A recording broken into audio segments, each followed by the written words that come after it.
So Blizzard just announced a ton of things that you're going to need to know if you want to participate in some unique events for the beta. These are limited time events during the beta, so if you guys want to get a good idea of what this is going to be like and how much fun it's going to be, you're going to want to show up at these times. Not only that, but if you guys are excited about D4 beta and you're excited about D4 in general, just like I am, I have a tool that you all might want to use just for fun, testing out some things before we even get our hands on the beta.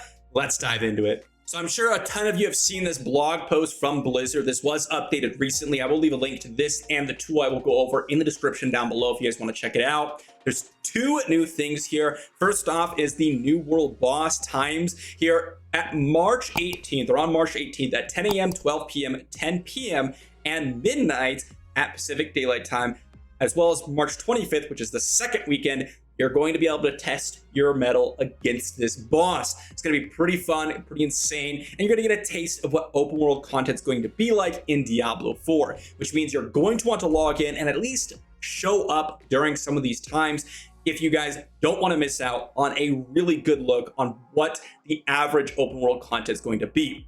Definitely recommend logging in. It's very important that you at least log these times if you really want to get a chance, because you will not be able to participate in these events outside of these times, it looks like.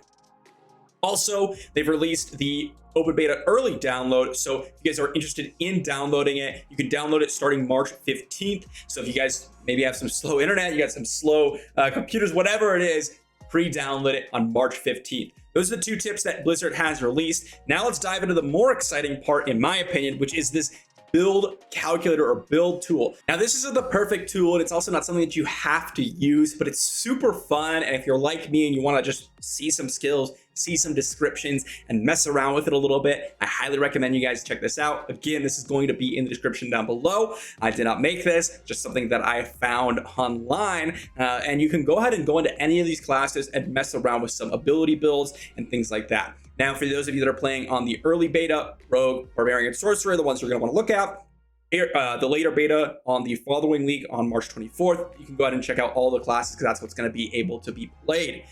For me, I'm going to be testing out the Rogue first. It's what I started with when I initially played Diablo 4. It is super fun. I really enjoyed it. It's got a lot of mobility, lots of ranged attacks. Also, you have some different builds. I personally went with the ultimate ability with the Shadow Clone, which I found pretty cool. This Shadow Clone is going to go mimic your actions, which can get a ton of burst damage out. And that's also something that you're going to want to notice here for this build. If you're curious about, again, messing around with the build, just like me, to explain a few key mechanics of this.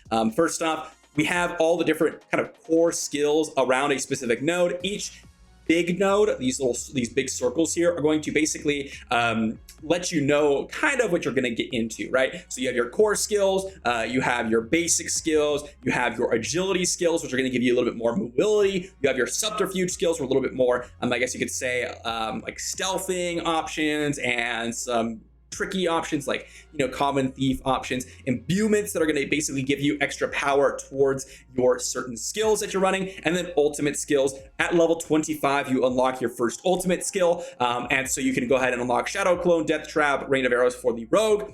Another thing to note is that you're able to see how many points that you have to have in order to unlock certain nodes as well. For example, you need to spend 11 additional skill points rather, to unlock Subterfuge from level 1.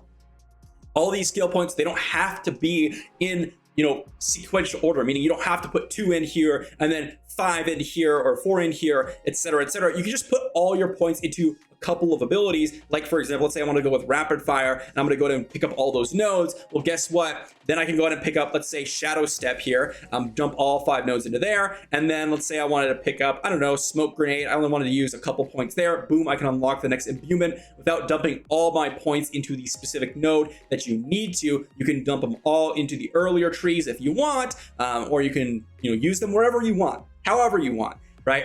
But definitely try to go to pick up an ultimate skill. These things are massive for your builds, and definitely determine a certain type of play style, right? You have your Shadow Clone, which is what I was mentioning. You can mimic your certain ability. This is very, very powerful with rapid fires, but I found Death Trap, places a trap, do some sort of trap build with the Rogue. And this isn't exclusive to Rogue either, by the way. Checking out Barbarian here. I have not played the Barbarian a ton. I did try it a little bit. When I say I play the rogue, basically my entire beta experience, that's what I did. I really just logged on, messed around a little bit, and then dropped these other classes because I did not find them quite as fun. But it is certainly something that you're going to want to check out if you're curious about it. Again, this is super fun, super entertaining to kind of check out. So I wanted to show it to you all. Leave it in the comment section down below or in the description down below if you guys wanted to check it out yourselves.